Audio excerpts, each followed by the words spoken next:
Shalom, shalom, bien-aimés dans le Seigneur. Nous vous saluons dans le nom précieux et glorieux de notre Seigneur Jésus. Nous sommes dans la joie de pouvoir réellement nous retrouver et pouvoir partager la parole du Seigneur. C'est votre serviteur, le pasteur Philippe Mukenge, pour votre émission Que la Bible parle, une émission qui vous est présentée chaque mercredi à partir de 20h heure de Paris, et une émission qui répond aux préoccupations qui sont les nôtres, aux préoccupations que nous avons, à des questions, à des interrogations que nous nous posons, et nous vous prions de pouvoir réellement nous faire partager vos questions, vos préoccupations, parce que cela constitue aussi votre façon de pouvoir contribuer à cette émission, car c'est une émission interactive où nous venons répondre à vos préoccupations et non que nous venons avec ce qui est réellement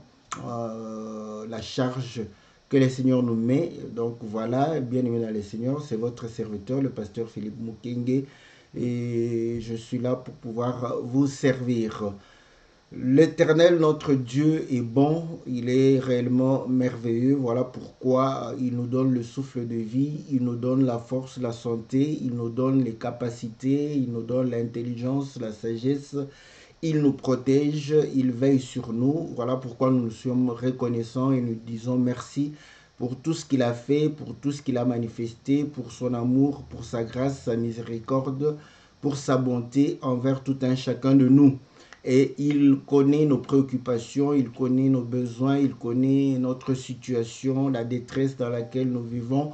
Il connaît aussi les problèmes qui nous dérangent. Il connaît les tribulations que nous passons, les maladies que nous sommes en train de pouvoir réellement subir.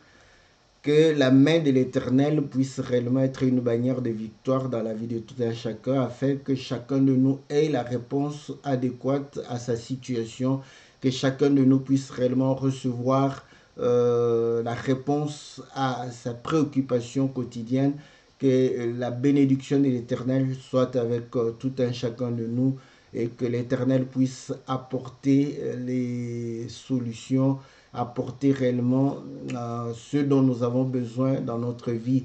Nous prions afin que l'Éternel puisse bénir tout un chacun, qu'il se souvienne que tous ceux qui s'attachent à lui, tous ceux qui mettent en premier le royaume des cieux et la justice de Dieu, tout le reste leur est donné par surcroît. Que cette parole soit réellement une réalité dans la vie de tout un chacun de nous, que tous ceux qui se donnent jour et nuit pour que la parole du Seigneur soit glorifiée dans leur vie, pour que l'œuvre de Dieu puisse réellement être épanouie, pour que ceux qui ne connaissent pas Dieu puissent entendre la voix de l'Éternel, que tout cela, que l'Éternel puisse les bénir, que l'Éternel puisse leur accorder ce qui est réellement le désir de leur cœur, dans le nom puissant et glorieux de notre Seigneur. Que ceux qui sont malades puissent recevoir leur guérison, que ceux qui sont réellement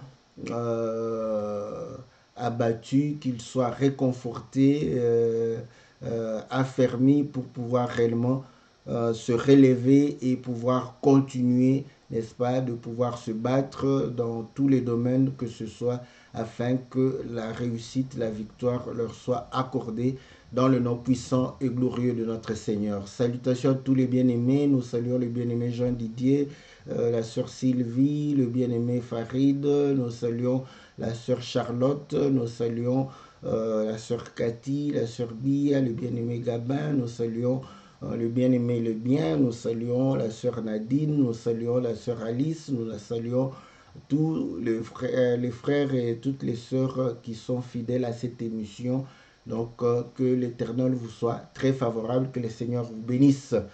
Nous allons répondre à la question de notre sœur Sarah de Réunion, qui nous a posé la question de pouvoir réellement apporter la lumière sur l'écriture d'Exode chapitre 3 au verset 21-22. Donc, nous allons pouvoir répondre avec la grâce que le Seigneur nous a accordée.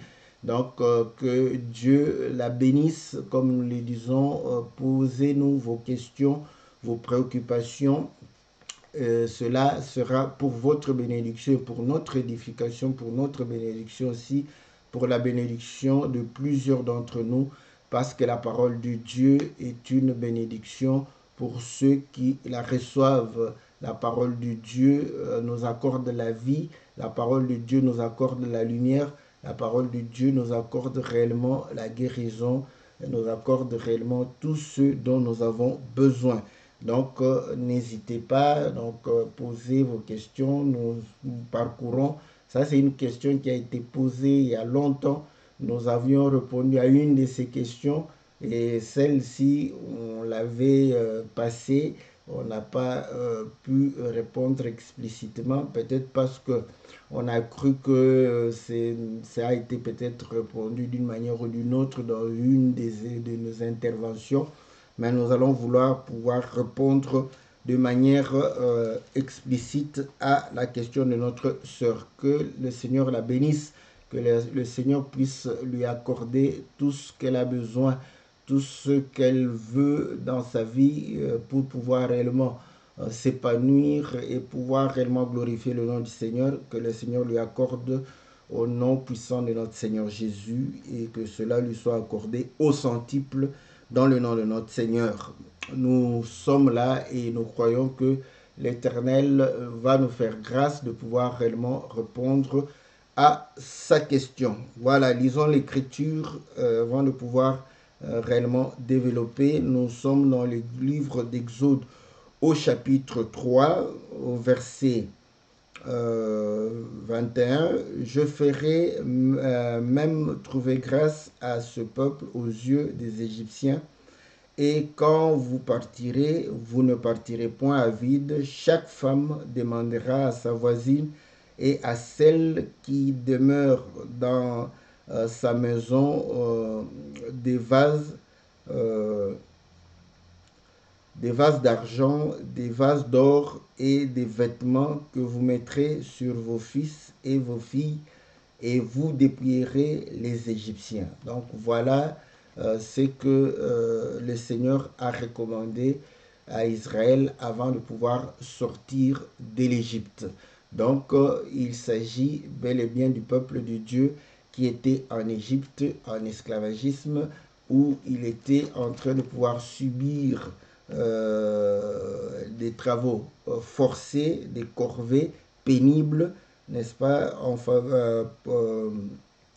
pour pouvoir servir les Égyptiens. Et l'Éternel a vu la souffrance, il a vu, n'est-ce pas, ce que faisaient réellement les Égyptiens. Voilà pourquoi dans Exode chapitre 2 au verset 23, la Bible dit ceci. Longtemps après le roi d'Égypte mourut et les enfants d'Israël gémissaient encore sous la servitude et poussaient des cris. Ces cris que leur arrachait la servitude montèrent jusqu'à Dieu et Dieu entendit leurs gémissements et se souvint de son alliance avec Abraham, Isaac et Jacob. Voilà pourquoi lorsqu'il va envoyer Moïse, Exode chapitre 3, verset 7, l'Éternel dit, j'ai vu la souffrance de mon peuple qui est en Égypte et j'ai entendu les cris qui lui font pousser ses oppresseurs, car je connais ses douleurs. Je suis descendu pour les délivrer de la main des Égyptiens et pour le faire monter dans ce pays, dans un bon et vaste pays, dans un pays où coule le lait et le miel, dans les lieux qu'habitent les Cananéens, les Éviens, les Amoréens, les Phérésiens, les Éviens et les Jubiciens. Voilà, donc vous allez comprendre que Israël était dans la souffrance, dans la servitude, en train de pouvoir gémir et pouvoir crier, n'est-ce pas, à Dieu. Et ainsi nous disons, quand tu es dans une situation de détresse, crie à l'Éternel, il entendra ta voix et viendra à ton secours pour pouvoir réellement te sortir, te délivrer, pouvoir réellement te secourir. Il faut crier à l'Éternel parce qu'il est celui qui entend le cri de ceux qui élèvent leur voix à son égard. Voilà, donc bien aimé dans le Seigneur, vous allez comprendre que quelle que soit la situation dans laquelle tu peux vivre, il t'est recommandé de pouvoir remettre ton sort entre les mains du Seigneur et lui faire entendre réellement tes souffrances, tes peines et tes gémissements. Et je crois que le Seigneur est le même, il répondra et il va pouvoir réellement te délivrer de cela. Et vous allez comprendre que nous, au-delà de la situation que nous pouvons vivre, au-delà des tribulations, des persécutions, tout ce qui est important, c'est de pouvoir comprendre que si l'Éternel vient à ton secours, que l'Éternel puisse réellement t'accorder ce que le monde ne peut recevoir. Donc, au-delà de ces souffrances, voilà pourquoi nous avons toujours dit, il faudrait s'assurer que réellement tu es en bon terme avec le Seigneur, en communion avec le Seigneur, afin que le Seigneur puisse te communiquer la vie éternelle, ce qui est important. À quoi bon réellement te réjouir sur la terre et perdre ta vie et pouvoir passer en jugement. Voilà pourquoi l'Ecclésiaste dit au jeune homme, réjouis-toi, fais tout ce que tu veux, tout ce que accorde à ton cœur, tout ce dont il a besoin, mais sache que tu passeras en jugement devant Dieu. Donc, à quoi nous sert de pouvoir réellement être bien sur cette terre si nous allons avoir à pouvoir grincer les dents après la vie que nous menons maintenant. Donc, voilà pourquoi vous allez comprendre que notre prédication, nos enseignements, nos exhortations amènent à comprendre que dans tout ce que nous passons, il faudrait que réellement nous puissions nous assurer du salut parce que nous savons que tout concourt au bien de ceux qui aiment Dieu. Et la Bible dit que les souffrances que nous avons maintenant sont réellement minimes, sont moindres lorsque nous comparons à la gloire que nous allons pouvoir réellement jouir avec le Seigneur et lorsque nous allons régner avec lui. Donc vous allez voir que notre consolation est par rapport au jour où le Seigneur va pouvoir réellement venir prendre réellement son Église. Voilà pourquoi dans le livre de 1 Thessaloniciens, je crois, au chapitre si je me 5 ou 4, donc il est dit de pouvoir nous consoler, n'est-ce pas, par rapport à ces paroles, parce que le Seigneur viendra prendre, n'est-ce pas, ceux qui ont cru à la parole. Donc c'est notre consolation, tout ce que nous vivons ici, que nous puissions vivre dans l'aisance ou que nous puissions passer des moments difficiles, nous sommes consolés de pouvoir réellement être avec le Seigneur après notre mort. Voilà pourquoi vous allez comprendre que tout ce que nous lisons, au-delà de ce que nous pouvons vivre sur cette terre, nos yeux aiment réellement porter leur regard vers le royaume des cieux, vers les choses qui concernent, n'est-ce pas, les spirituels, les célestes, parce que la Bible dit, si nous croyons à Dieu simplement pour cette vie terrestre, nous serons le plus malheureux.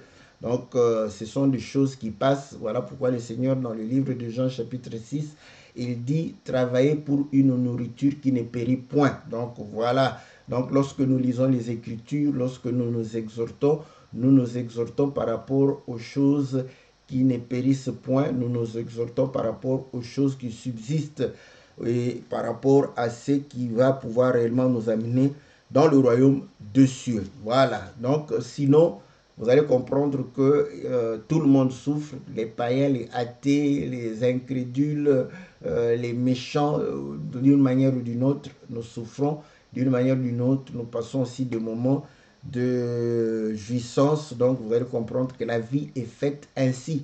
Donc, ce n'est pas spécifique pour ceux qui croient à la parole ou ceux qui prient le Seigneur pour dire que voilà, si vous priez, vous ne verrez que le bonheur. Ça, c'est une utopie, sinon vous n'aurez pas la saveur de la vie.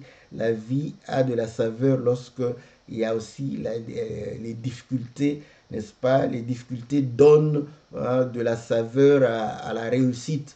les difficultés, les problèmes donnent de la saveur. Lorsqu'il y a le secours, il y a la réponse, il y a la victoire. Voilà pourquoi même les hommes païens disent que vaincre sans péril, c'est manquer véritablement de gloire. Donc vous voyez, même eux, ils voudraient bien dans un combat vaincre, mais passer par des moments difficiles, passer par des moments où réellement on se sent incapable de pouvoir emporter la victoire. Et lorsque la victoire vient, on savoure cette victoire beaucoup plus que lorsque on pouvait avoir facilement à pouvoir avoir cette victoire. Voilà, donc le Seigneur va pouvoir nous donner, n'est-ce pas,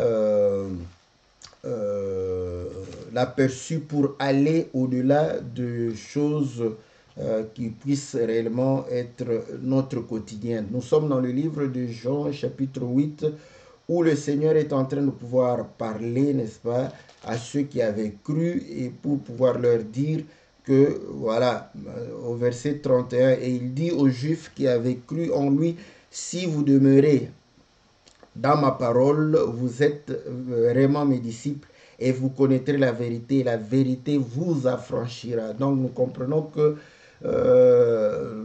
il est en train de parler de ceux qui étaient esclaves, de ceux qui étaient dans la servitude, de ceux qui étaient dominés. Et cette image est donnée, n'est-ce pas, en Égypte où on est dominé, où on est maltraité. Où, voilà pourquoi nous disons, à ce moment-là, lorsque nous sommes dans cette dimension spirituelle, la souffrance n'est plus simplement une souffrance liée manque de pain, manque de vêtements, maladie, tout ça. Donc c'est une souffrance qui peut ne pas présenter cet aspect-là. Donc voilà pourquoi vous allez voir que le manque voilà, d'être satisfait peut être une souffrance. Voilà pourquoi quelqu'un peut commencer à pouvoir chercher une chose tellement qu'il court derrière, il manque la paix, il manque, donc voilà, ça peut prendre plusieurs formes. Donc nous disons que ceux qui étaient en train de pouvoir écouter, le Seigneur dit que la vérité affranchit. Donc ceux qui ne sont pas dans la vérité sont esclaves. Ceux qui ne sont pas dans la vérité, ils sont sous le péché. Voilà pourquoi il dit que dans le livre de Jean, chapitre 17, il dit ceci, sanctifie-les par ta vérité, ta parole est la vérité. Donc, si on est en dehors de la vérité, on est souillé, on n'est pas sanctifié, on n'est pas saint. Voilà. Ceux qui ne sont pas dans la vérité ne sont pas réellement justifiés, ne sont pas sanctifiés, ils sont sous la domination de l'ennemi. Et il dit, il faut demeurer dans la parole. Voilà pourquoi nous disons que la vérité se découvre dans la parole. Ce n'est pas en dehors de la parole, la vérité est dans la parole. Et en dehors de la parole de Dieu, il n'y a point de vérité. Le Seigneur dit ceci, vous connaîtrez la vérité vous affranchira. Et ils lui répondirent, nous sommes la postérité d'Abraham et nous ne fûmes jamais esclaves de personne. Comment dis-tu, vous deviendrez libres? En vérité, je vous le dis, leur répliqua Jésus, quiconque se livre au péché est esclave du péché. Donc nous comprenons que le fait d'être en Égypte sous la domination de Pharaon, sous la servitude, on est dans le péché. Et étant dans le péché, vous allez voir, j'aime bien l'exemple de Paul. Je ne crois pas que Paul a souffert dans sa jeunesse, il a manqué de choses, non, non. Mais quand vous lisez le livre de Romains chapitre 7, il va dire que il était en train de crier, de pleurer, vous voyez. Donc, Romains chapitre 7, au verset 23, mais je vois dans mes membres une autre loi qui lutte contre la loi de mon entendement et qui me rend captif de la loi du péché et qui est dans mes membres.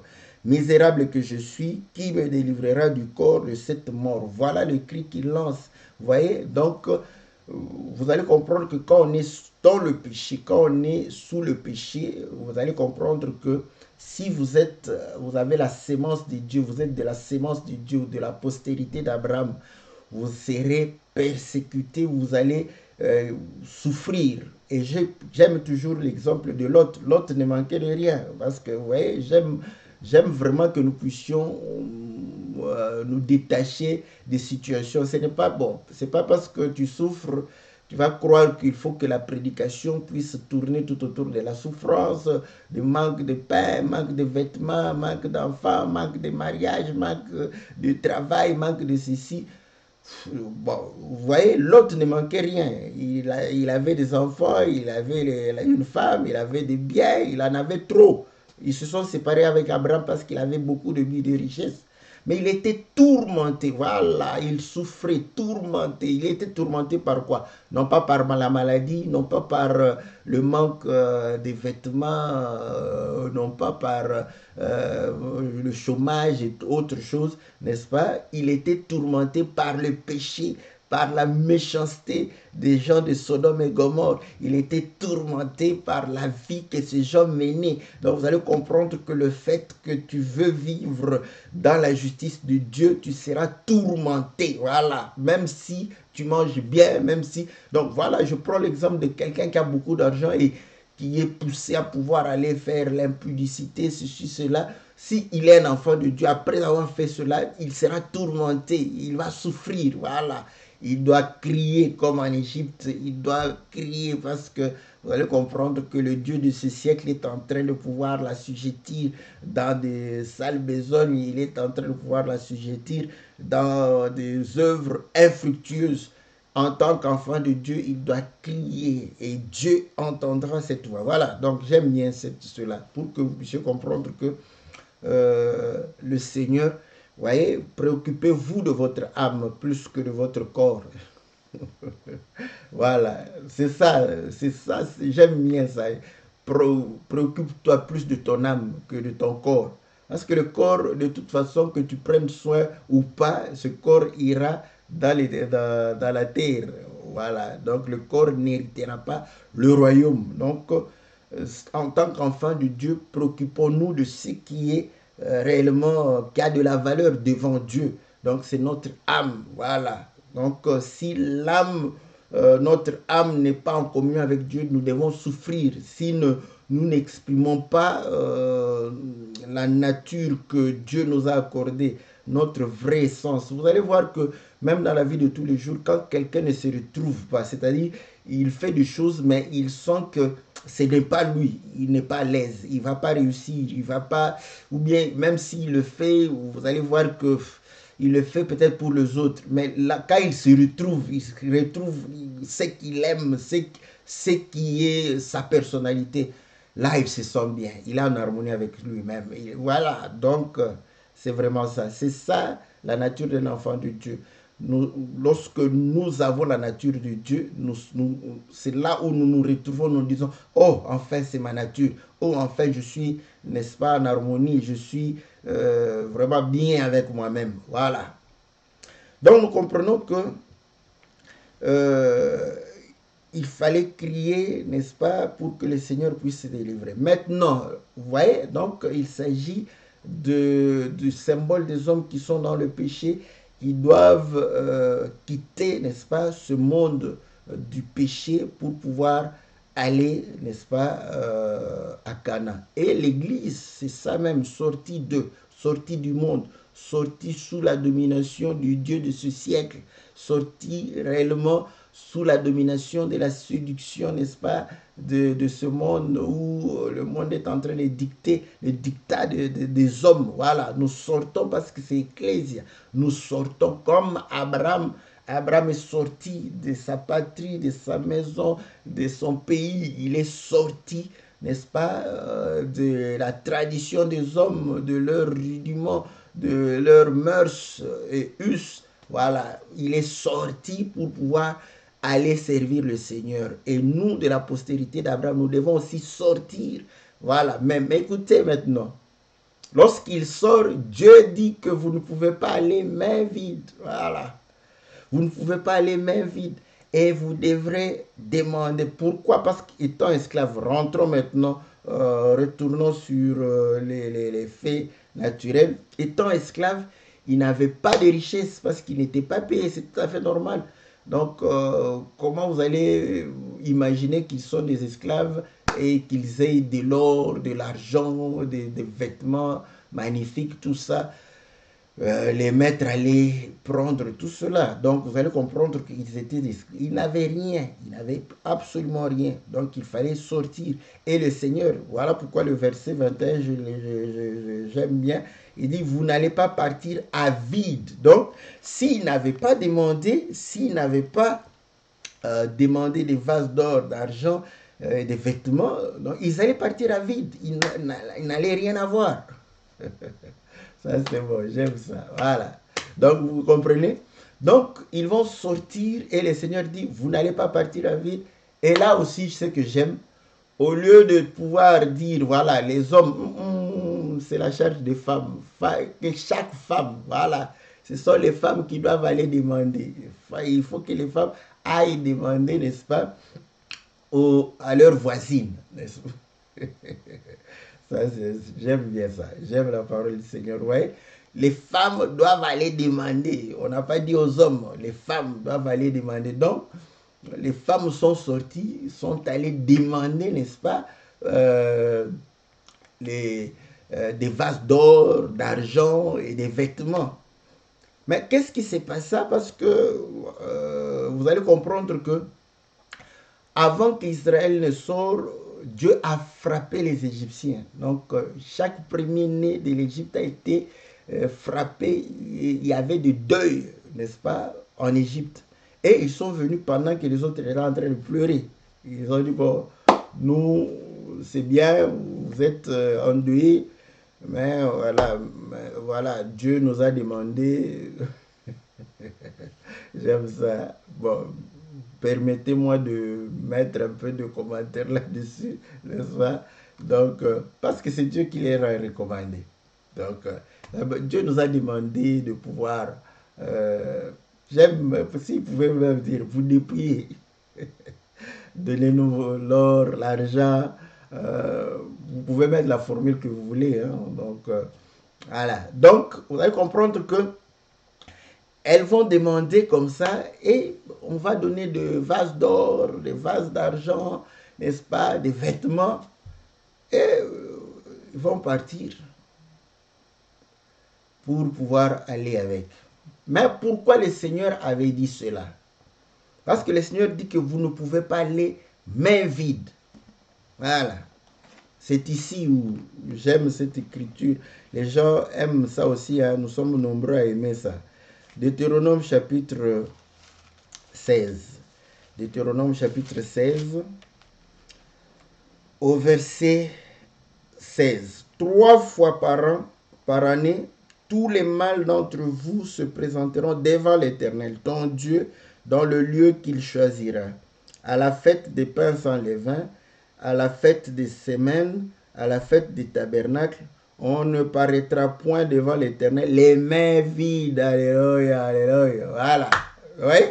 Donc, le Seigneur, or, vous allez comprendre que dans le livre d'Exode, au chapitre 4, je crois le verset 22, Moïse va dire ceci à Pharaon.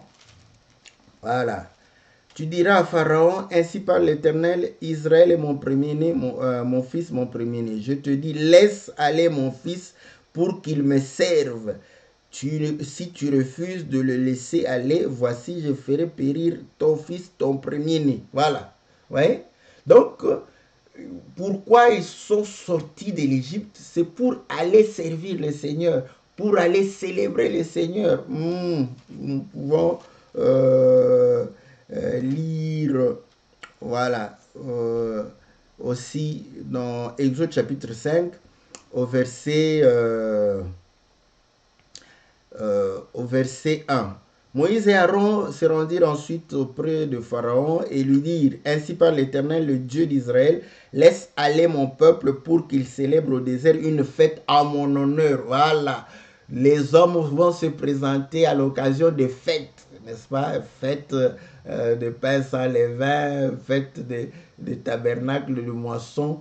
tout ça, ils ne peuvent pas aller main vide. Voilà pourquoi le Seigneur dit, vous ne pouvez pas partir. Comment vous allez me célébrer et main vide? Non, vous devrez avoir quelque chose et aller prendre les vases d'or et d'argent et les vêtements.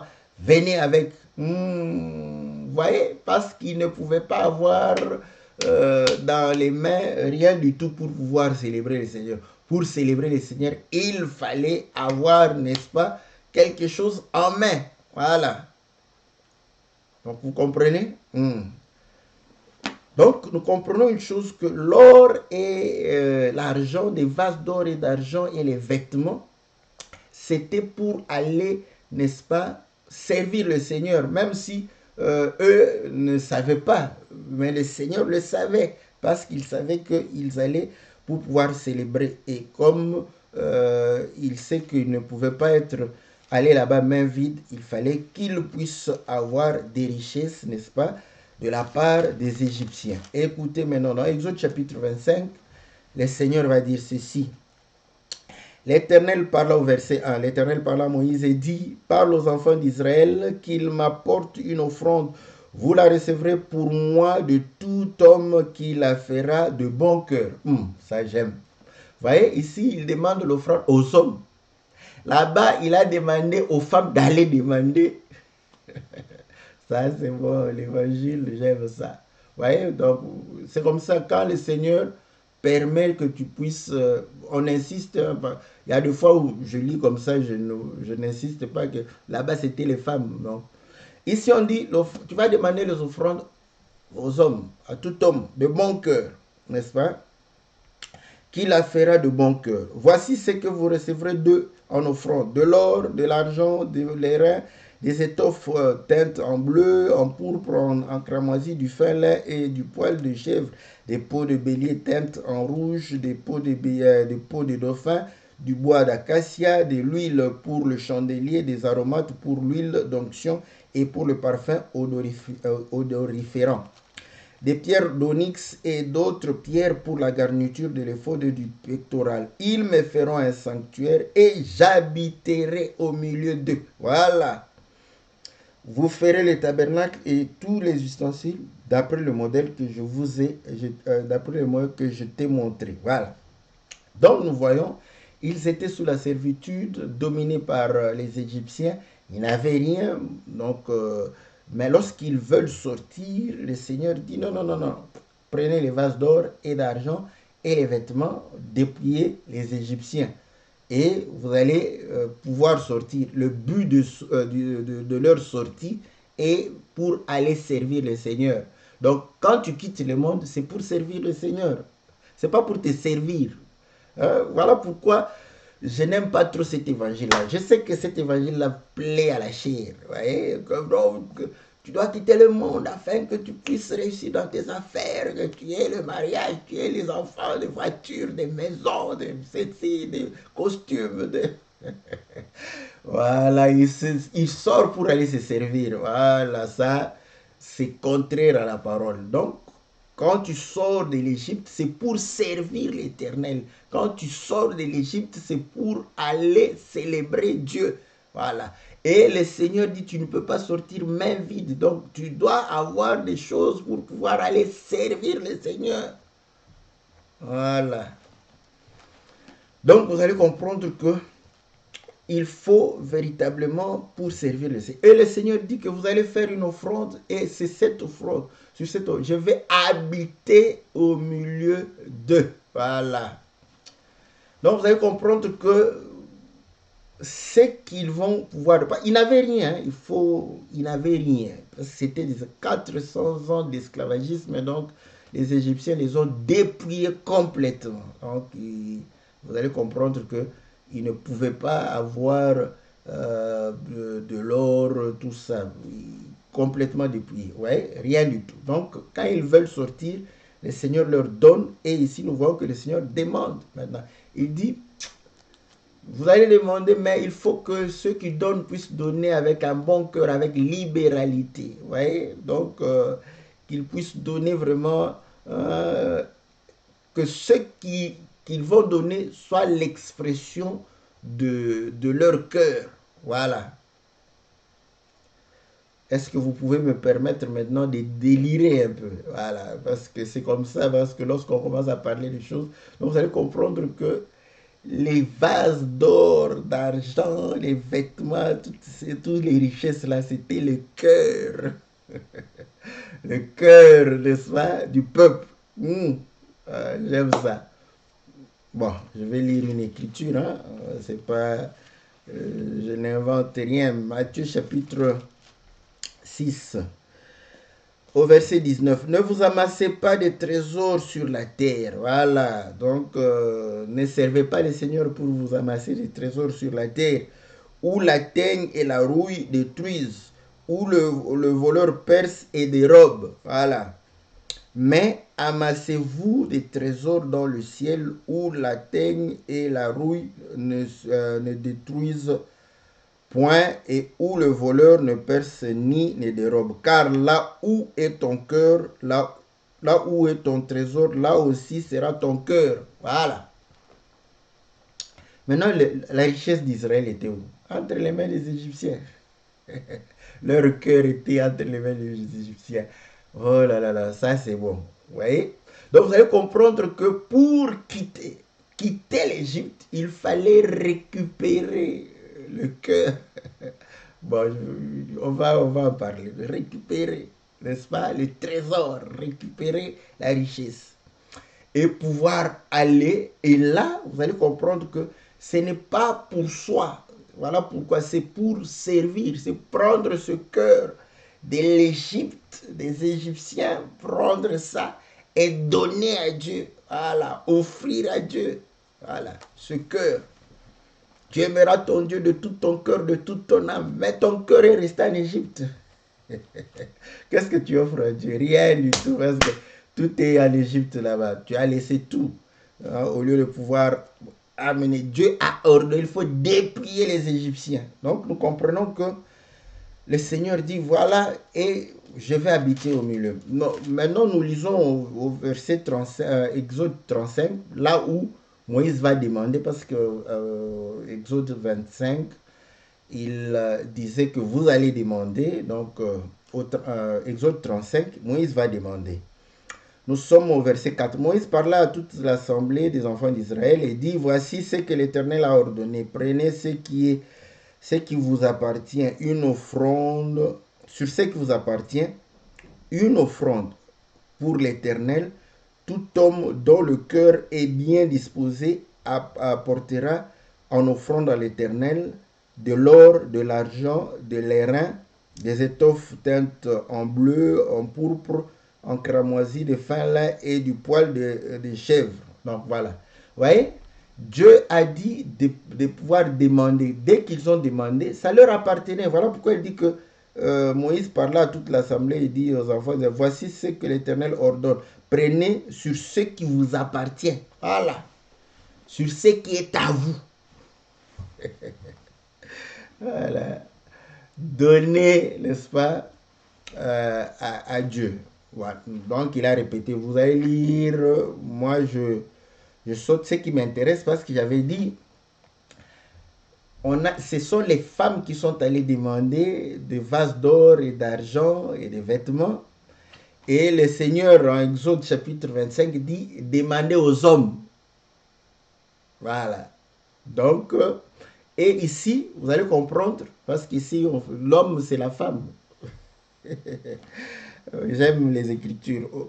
Exode chapitre 35, nous lisons au verset 20. Toute l'assemblée des enfants d'Israël sortit de la présence de Moïse, tous ceux qui furent entraînés par le cœur et animés de bonne volonté, vinrent et apportèrent une offrande à l'Éternel pour l'œuvre de la tente d'assignation, pour tout son service, pour les vêtements sacrés. Les hommes vinrent aussi bien que les femmes, tous ceux dont le cœur était bien disposé, apportèrent des boucles, des anneaux, des bagues, des bracelets, toutes sortes d'objets d'or. Chacun présenta l'offrande d'or qu'il avait consacrée à l'Éternel. Ça j'aime. Vous voyez? Bon, j'aime les Écritures noires sur blanc. Vous voyez? Tout homme. Mais ici on dit les hommes et les femmes. Donc, pour montrer que ici, il y a égalité entre l'homme et la femme. Hein? Voilà. L'homme, c'est la femme c'est l'homme. N'est-ce pas qu'on dit que les deux deviendront une seule chair? Voilà. Donc, l'homme et la femme c'est l'homme. Voilà. OK? Maintenant, écoutez.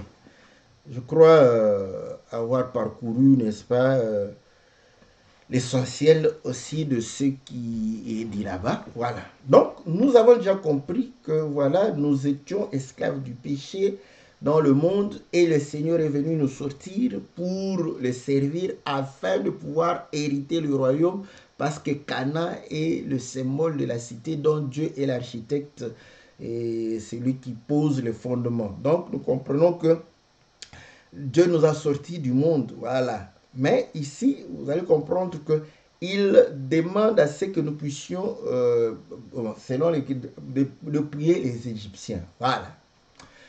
Comme j'ai toujours dit, moi, je n'aime pas parler des autres.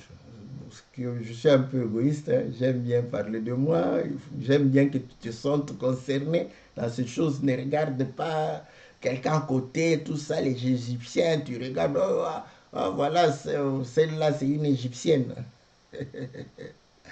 Voilà.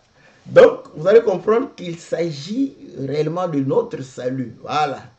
Donc, nous comprenons que le Seigneur nous a changé d'identité. Voilà.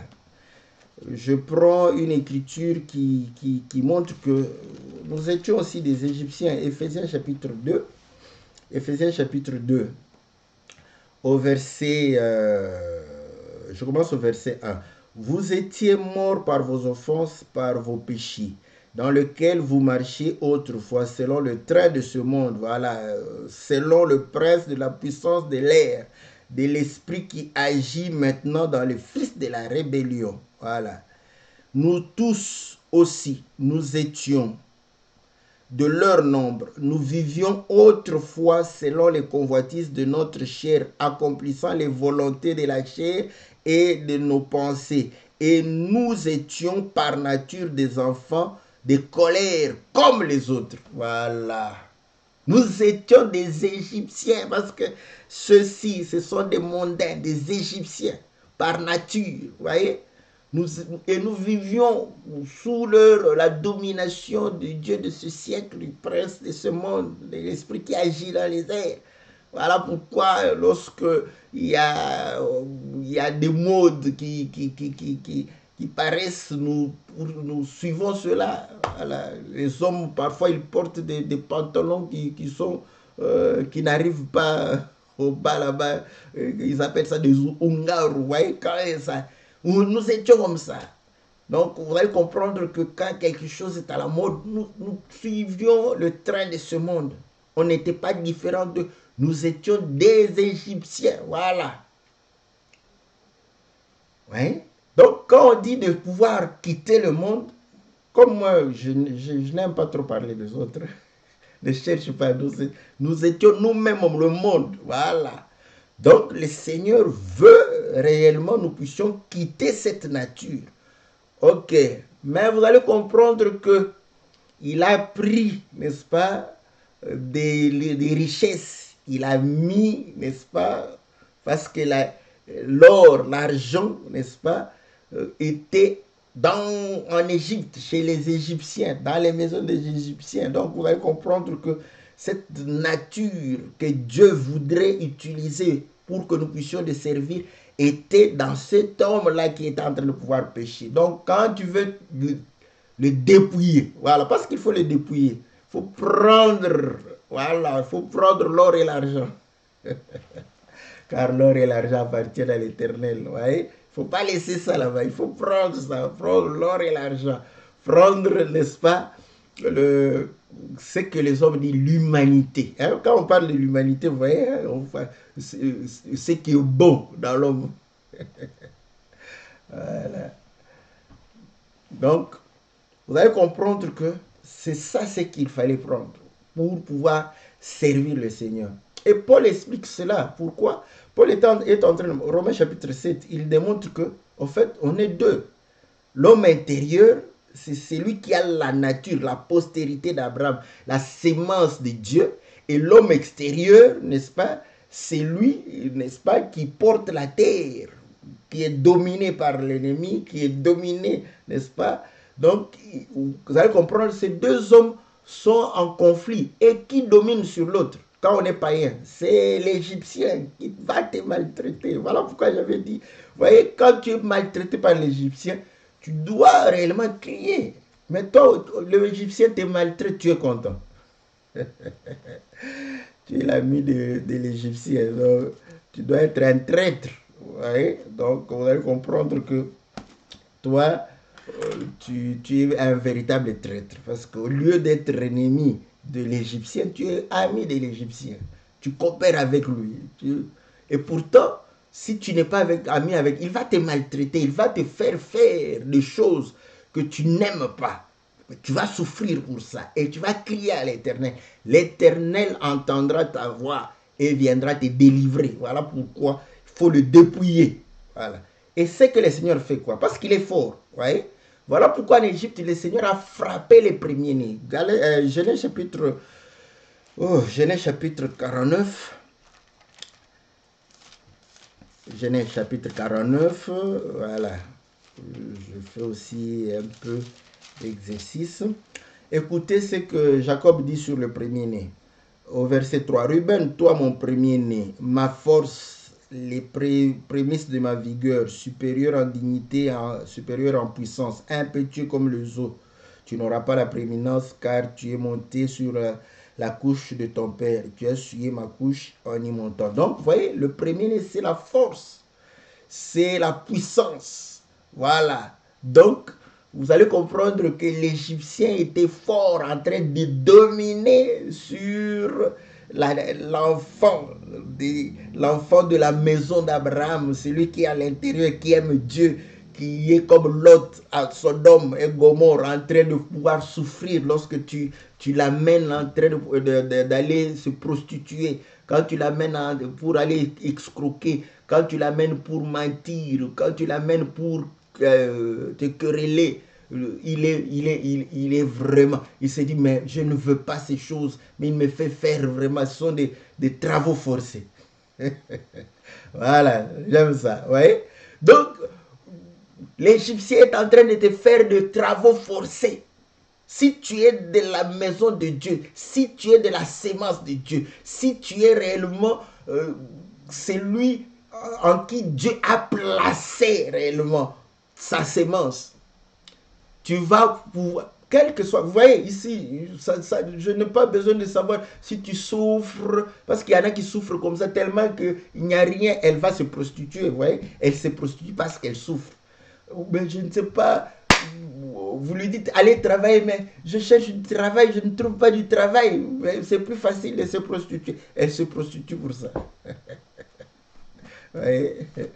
Donc, mais d'autres, parce qu'elle a beaucoup d'argent, elle porte des beaux vêtements, elle se voit trop belle. Mais quand tu es trop belle, quand tu es comme ça, il faut que quelqu'un t'aime. Voilà. Elle se prostitue, non pas parce qu'elle souffre, elle se prostitue parce qu'elle a beaucoup d'argent, tout ça.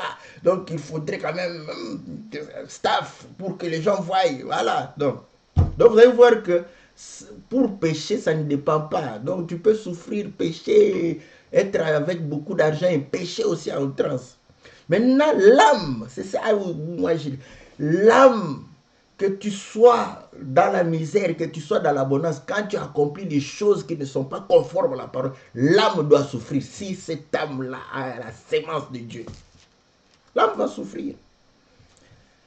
Donc, vous voyez, Dieu a fait quoi? Il doit dépouiller d'abord l'Égyptien. Il l'a frappé. Vous voyez, au moment où Dieu frappe le premier-né, frappe sa force, anéantit la chair, c'est alors qu'il faudrait prendre, n'est-ce pas, la nature de Dieu. Voilà. Est-ce que je ne sais pas si vous arrivez à l'endroit où je suis, n'est-ce pas? J'essaie de vous communiquer.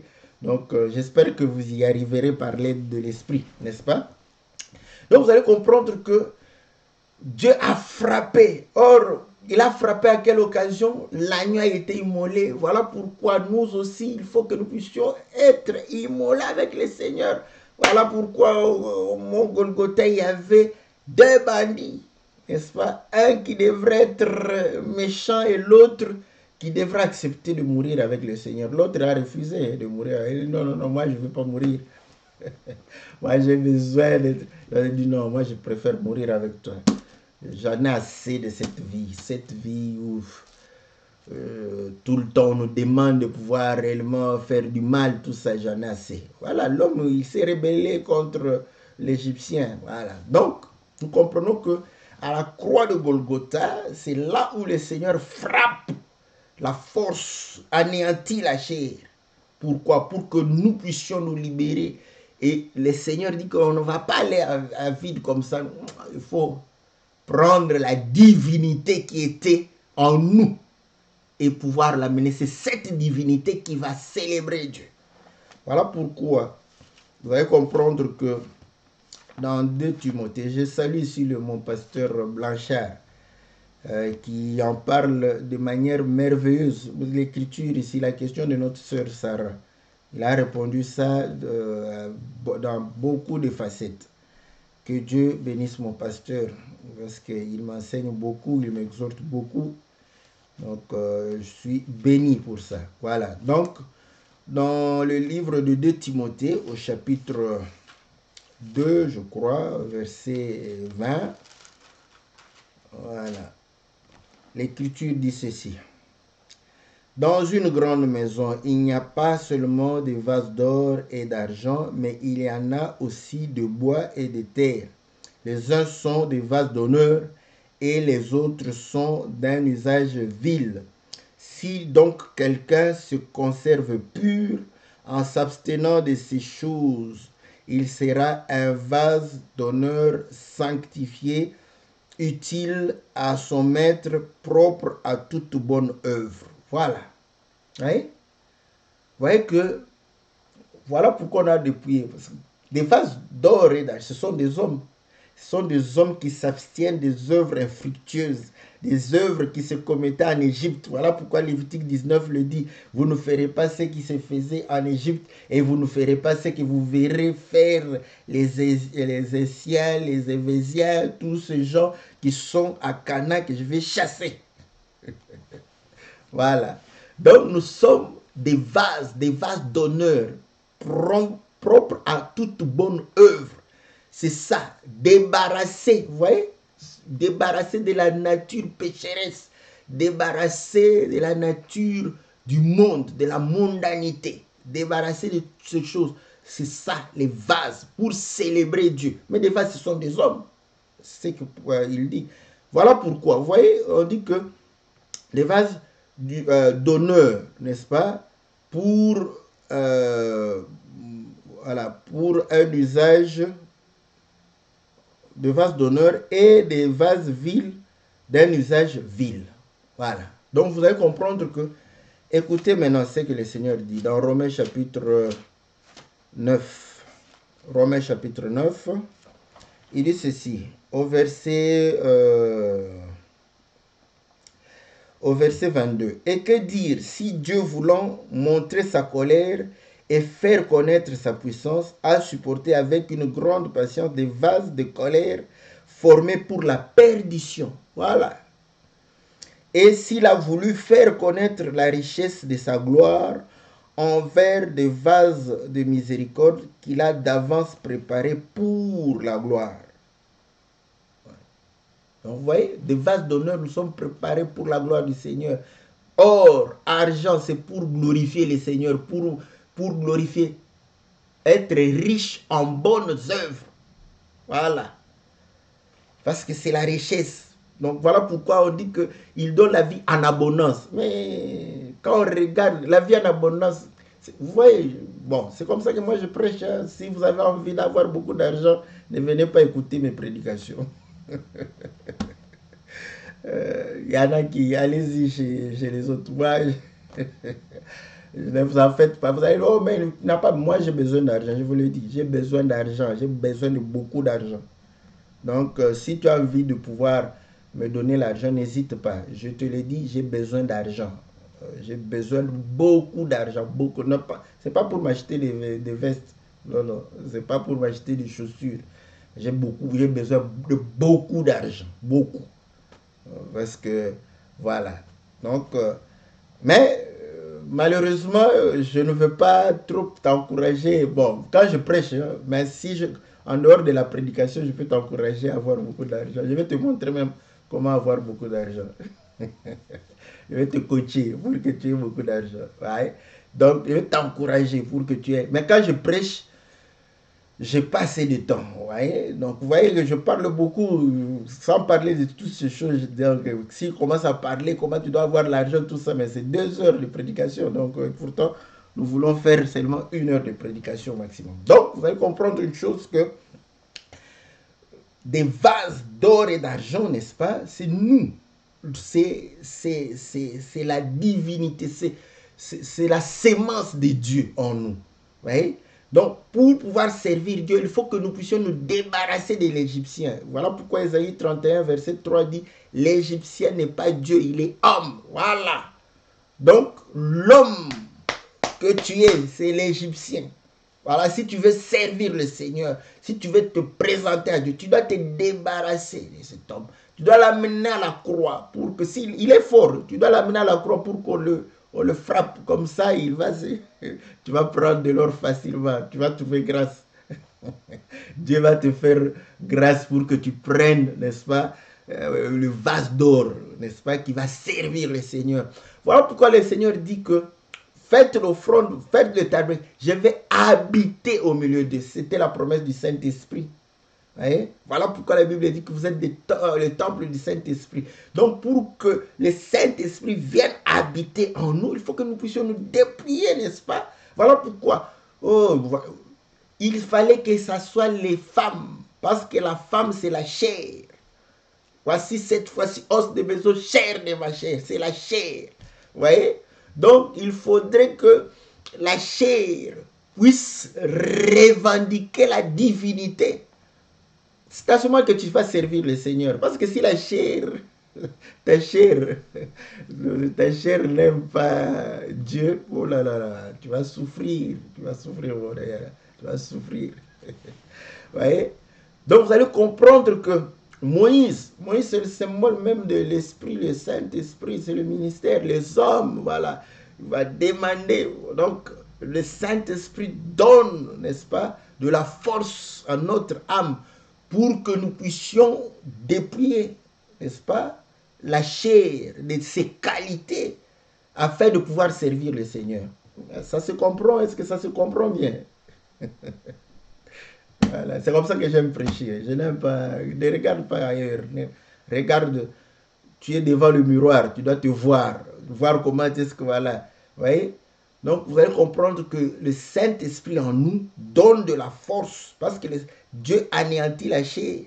Et voilà pourquoi si tu es trop têtu, il va t'amener dans des situations où vraiment tu vas souffrir comme l'enfant prodigue pour que tu reviennes. Voilà. Mais bon, d'autres servent le Seigneur parce que comme Timothée, il a servi le Seigneur depuis sa jeunesse. Voilà, on aime aussi prêcher comme ça. Donc vous allez comprendre que le Saint-Esprit va donner la force, n'est-ce pas, ordonner à notre âme afin que l'âme puisse prendre le meilleur de nous pour pouvoir servir le Seigneur. Et ainsi nos corps seront réellement le temple du Saint-Esprit et ça ne va plus nous appartenir, vous voyez? Parce que nous donnons cela en offrande. Voilà. Et cela appartient au Seigneur. Voilà. Et là, vous allez voir que tes amis égyptiens vont s'étonner. Ils vont dire, mais comment ça? Où est l'Égyptien mort quand j'ai traversé la mer Rouge? Il est mort là-bas, il est resté là-bas. Voilà, celui que vous avez connu, il est parti. Mais tu lui ressembles. Quand on regarde, on croit que c'est la même personne. Mais quand on commence à parler, à être avec... L'homme a changé, la femme a changé. Ah, ça c'est bon. Ah, voilà, on a beaucoup de choses à dire, mais vous voyez, mais je crois que j'ai dit l'essentiel, hein? J'ai dit l'essentiel. selon la grâce que le Seigneur m'a accordée. Ah, les vêtements, voilà. Les vêtements, vous savez que c'est pour couvrir notre nudité, n'est-ce pas? Afin que nous ne puissions pas manifester la honte. Voilà pourquoi aujourd'hui, quand nous servons le Seigneur, nous devons servir le Seigneur, n'est-ce pas, en étant en conformité avec la parole. Parce que si tu agis mal, tu vas faire porter au Seigneur ta honte. Ils vont parler du Seigneur, ils vont dire voilà le Dieu que vous priez. Voilà. Au lieu de te parler, c'est comme ça que vous allez comprendre. Parfois, je me disais, mais pourquoi les gens, quand quelqu'un fait du mal, ta mère, ton père, qu'est-ce que mon père et ma mère? Donc, c'est normal. Voilà. Quand tu agis mal, et surtout pour la mère, hein, l'Écriture le dit, hein, un fils qui agit mal déshonore sa mère. Voilà. Voilà pourquoi moi j'avais cru que c'était chez les Africains. C'est partout, même chez les Européens, tout le monde. C'est la maman. Euh, c'est la maman qui passe, n'est-ce pas, au tribunal. On est en train de pouvoir. C'est normal. Quand, vous voyez, je lis quand même la parole, je comprends. Là, là, là, là, là, là, là. C'est comme ça. Voilà pourquoi quand tu fais comme c'est l'église qui porte tout ça. Votre église, voyez, votre église. Mais à cause de toi, parce que tu n'es pas habillé. Tu te promènes croyant à être habillé. Et pourtant, voyez, et pourtant, voilà, c'est pour les fils, pour les filles, pour les enfants. Que le Seigneur soit loué. Bon, nous saluons la sœur Sarah, que Dieu la bénisse. Envoyez-nous nos questions. Soyez patients aussi, hein, vous voyez, c'est une question qui a fait longtemps. Parce que je parcours, hein, je note des questions, je parcours là où je note des questions. Donc voilà, envoyez vos questions, ça sera une bonne chose. Comme ça nous permet de parler de Dieu selon vos préoccupations. Ça, c'est une bonne chose. Voilà. Que Dieu vous soit favorable, que Dieu vous bénisse. Donc, on se retrouve mercredi pour l'émission que la Bible parle. Je l'ai dit, j'ai besoin d'argent. Hein? Ah, donc, voyez. Donc, parce que, oh, il n'aime pas prêcher l'argent. Oui, je n'aime pas prêcher l'argent. J'aime prêcher Jésus, mais j'ai besoin d'argent. Si tu veux me donner, il y a tout. Tu as mes coordonnées, tu peux me contacter. Aujourd'hui, à l'Internet, tu ne pourras pas dire, oh non, j'ai envie, mais. Donc, voilà. Parce que je veux véritablement, n'est-ce pas, servir le Seigneur. Voilà, donc on a beaucoup de projets avec le Seigneur, donc on a besoin de beaucoup d'argent. Donc voilà, il faut donner l'argent pour servir le Seigneur. Ça sera bien pour et l'émission, pour toi, pour tout le monde. Que le Seigneur vous soit favorable. Lundi, on se retrouve pour louer l'Éternel. Et mercredi, nous avons notre émission que la Bible parle. Que Dieu vous bénisse, que Dieu vous soit favorable. Dans le nom puissant et glorieux de notre Seigneur Jésus. Amen.